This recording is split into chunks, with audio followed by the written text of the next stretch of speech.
អូនពីមុនមកធ្លាប់មានអ្នកដែលគេណែនាំអូនថាឲ្យបន្ត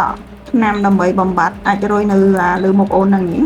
ធ្លាប់គេប្រាប់តែខ្ញុំអត់ហ៊ានដោយសារយើងប្រើទៅវាចេះតែរៀលទៅ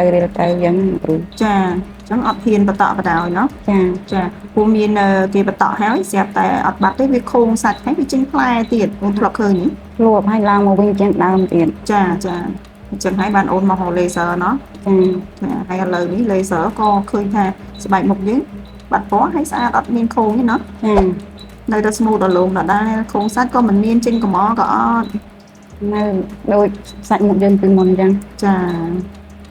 ចាបងប្អូនទាំងអស់គ្នាអញ្ចឹងហើយការតស៊ូពិតជាបានសម្រេចពិតមែនដូចអូនអញ្ចឹងអាចរស់នៅស្រុកទី3ចាហើយមកតស៊ូមួយដងជាង1ឆ្នាំហើយជាលទ្ធផលគឺអាចរស់នៅស្រុកទី3ដែលបានបំបត្តិដោយ laser ទំនើបគឺទទួលបានលទ្ធផលជាទីគាប់ចិត្តដែលមិនមានស្លាកស្នាមដែលមិនមានរបួសមិនមានរលាត់ស្បែកហើយក៏មិនខូចស្បែកដែរ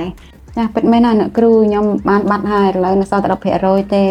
ពេលបាញ់ហ្នឹងមុនដំបូងយើងក្តៅយើងបានទៅ1ម៉ោង2ម៉ោងក្រោយមកយើងអត់ក្តៅទេធម្មតាវិញណោះហើយស្បែកស្មូតដដែលណោះចាអញ្ចឹងឃើញហើយអូនក្លាហានមែនតើតស៊ូបាញ់រហូតដល់បានជោគជ័យអរគុណ